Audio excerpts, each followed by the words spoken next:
9 workers and sends a yellow haze over Hazelwood. House Speaker Jim Wright violated rules of conduct 69 times, the House Ethics Committee says. Michelle Madoff faces off against 8 other Democrats in the District 2 council elections. Good evening.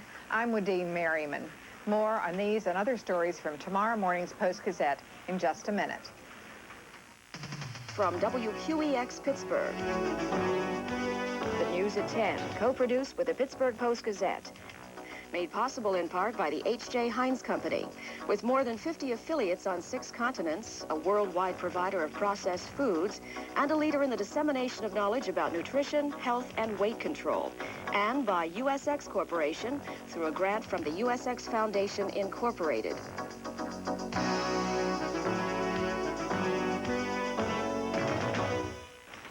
In our lead story tonight, Andy Sheehan will bring us up to date on what happened in Hazelwood today. Andy, what caused that explosion at the LTV plant today? Well, the coke plant uses coke ovens to burn coal to make it into coke. And in this combustion process, there are gases that are built up in the coke ovens. And in the process, there are pipes which are called exhausters, which basically suck the gases from the coke ovens, and the gases are filtered along at various junctures in the plant and refined into byproducts such as benzene and sulfur, and at this particular juncture where the explosion occurred, industrial salts. And apparently there were 3 of these such exhausters, and generally they have 2 in operation at any one time. In the time the explosion occurred, the workers in that area were in the process of switching, shutting off one exhauster and using an auxiliary line. And for some reason at that juncture, there was an explosion. Apparently a turbine overheated, exploded and ruptured the gas line, and there was just a very large-scale explosion. That happened, what, about 9 o'clock this morning? 9 o'clock. There were several workers right in the vicinity. They were thrown. Several of them were scalded, and the rest of them were just showered with flying metal and debris. I think your story says there were 9 men injured. There were 9 people that were taken to hospitals, 9 of these workers. 5 of them were treated and released, and another 4 remain, were admitted yesterday. 2 of these men are in critical condition, or listed in critical condition, although we understand that neither is in danger of losing his life at this point. That's good. How long did the fire last? Did it go on for a long time? Went at 9 to, they got it under control somewhere around 2 o'clock. It was completely extinguished around 3 p.m. I understand at one time they withdrew or something, the firemen. There was another problem? At one point they were worried when they were battling the fire in the interior of the mill, because the fire itself was heating a large fuel storage tank, and the fire was so intense that the tank began to buckle.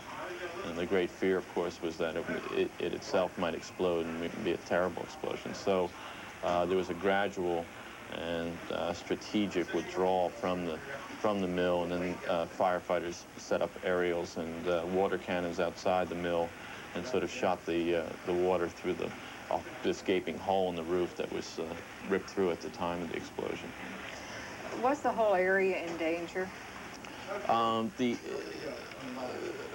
The health officials in the county issued warnings and advisory, basically, that school children and residents in the area ought to stay inside with their windows closed.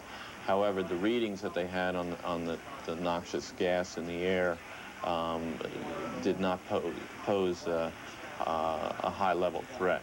The most dangerous chemical that was emitted, benzene, which is a carcinogen, was detected only in very small quantities. And apparently, all of these gases you would have to be in a room or an enclosed area to really be affected by them, unless, of course, you had some prior respiratory problems or some other medical problem that might make you more susceptible to just strong smoke. So are all the gases out of the air now? Well, they extinguished the fire, but as part of this process, they are continuing to vent this cold coke gas because in part of this process they want to release all this coke gas from the interior system of the mill until they can repair the broken pipes. This way it doesn't become trapped or build up, and this way you avoid another explosion. So this venting process is expected to go on through the night.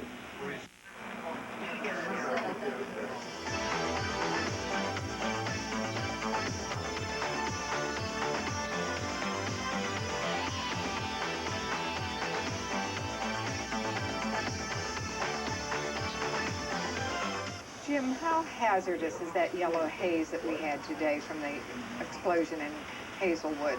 Well, according to the health department experts, it's not very hazardous.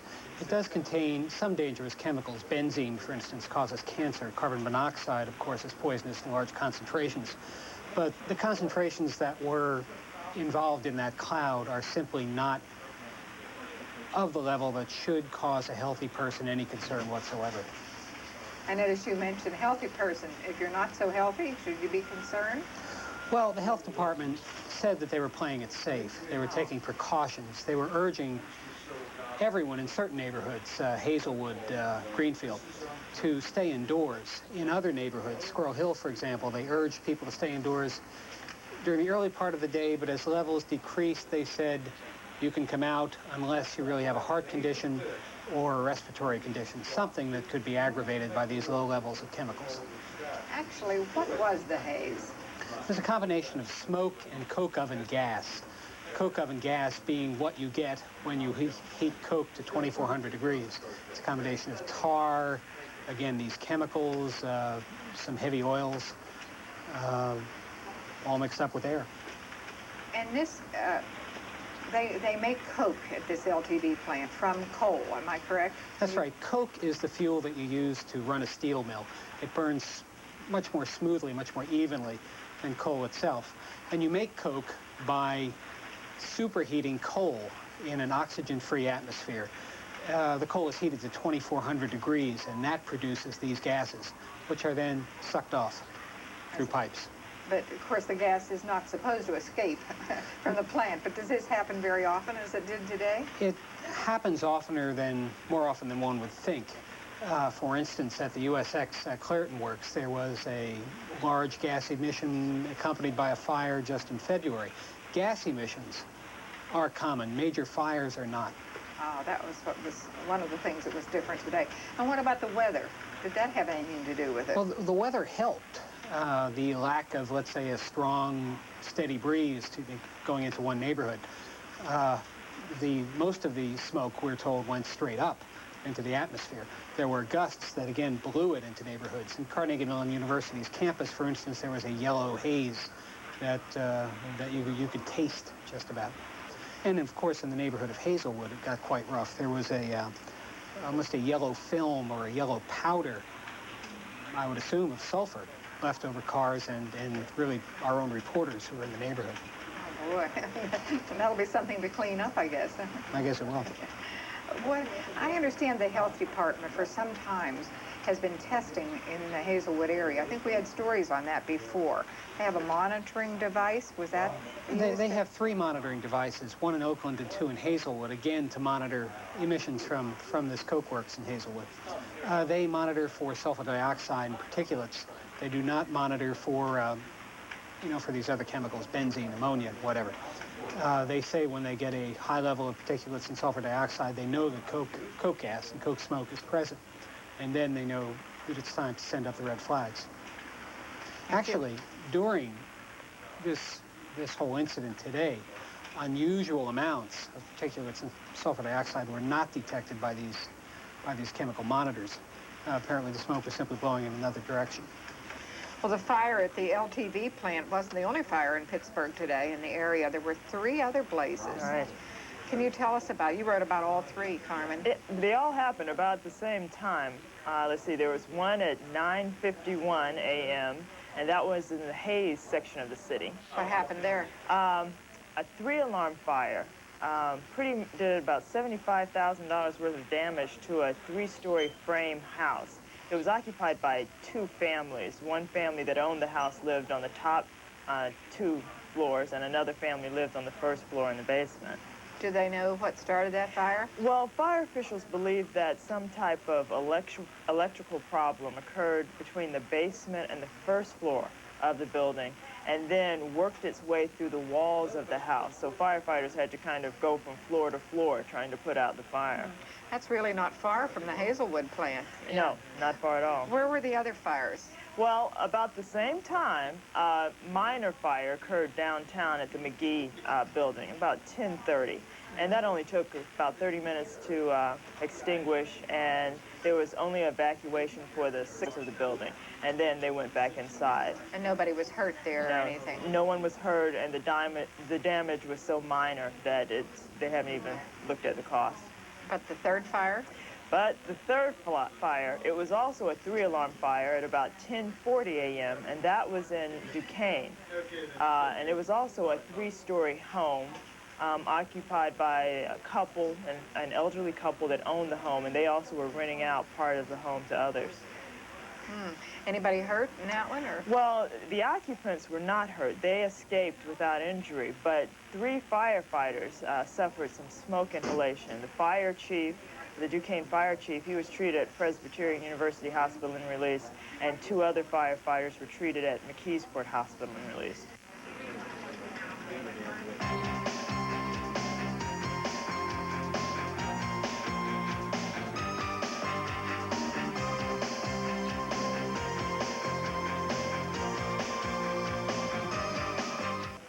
Good evening. I'm Mike Reilly of WQEX with our look at national and international news developments. Tonight we begin in Washington, D.C. The long-awaited charges against Jim Wright came down from the House of Representatives committee today. The House Ethics Committee, with Democrats and Republicans united, formally charged Speaker Jim Wright with 69 violations of the chamber's rules, including what the panel's chairman called a scheme to evade limits on outside earnings. After a 10-month, $1.5 million investigation, the committee of 6 Democrats and 6 Republicans voted unanimously to issue a report finding reason to believe the Texas Democrat had run afoul of House rules requiring reporting of gifts, barring acceptance of gifts from persons with a direct interest in legislation, and limiting outside earned income. At the House of Representatives today, Committee Chairman Julian Dixon read the charges. The committee announces this morning that on April 13th, the committee voted a statement of alleged violation on 5 counts, which includes 69 transactions where we have reason to believe that Speaker Wright violated the Code of Official Conduct or other House rules. That vote of the statement of alleged violation was unanimous, 12-0. Meanwhile, elsewhere in Washington, Representative Wright was still attesting that he is innocent. He had this reaction to the charges today. I have asked that we bring this to the swiftest possible resolution in a decisive and definitive way. And I'm prepared to abide by it. I'm prepared to live up to it. I know in my heart I have not violated any of the rules of that institution. I love that institution, just as I love this country.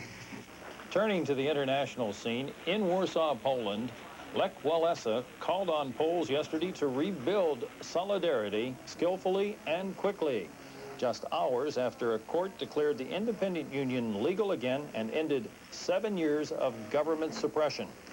I appeal to all workers and supporters of our union to form factory organizations as soon as possible where they still don't exist and to report their membership in Solidarity or to join it, said Walesa in a statement read in Warsaw by union spokesman Janusz Onzekowicz.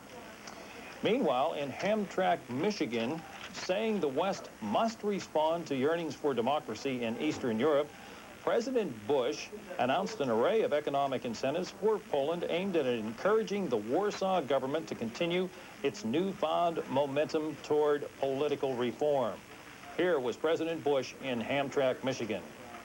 You know, when I visited Poland in September of 1987, I was then vice president, and I told Chairman Jaruzelski and Lech Wałęsa that the American people and government would respond quickly and imaginatively to significant internal reform of the kind that we now see.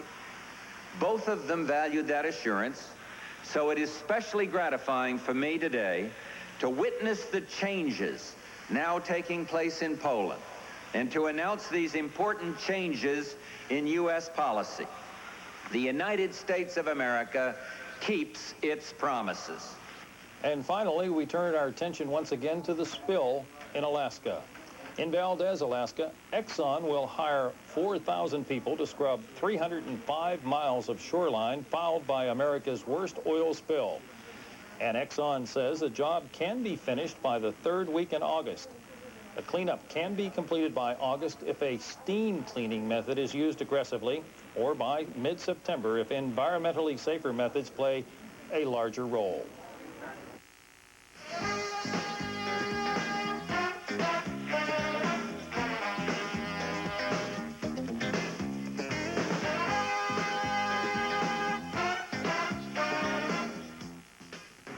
This is Joyce Gannon from the Post-Gazette Business Desk.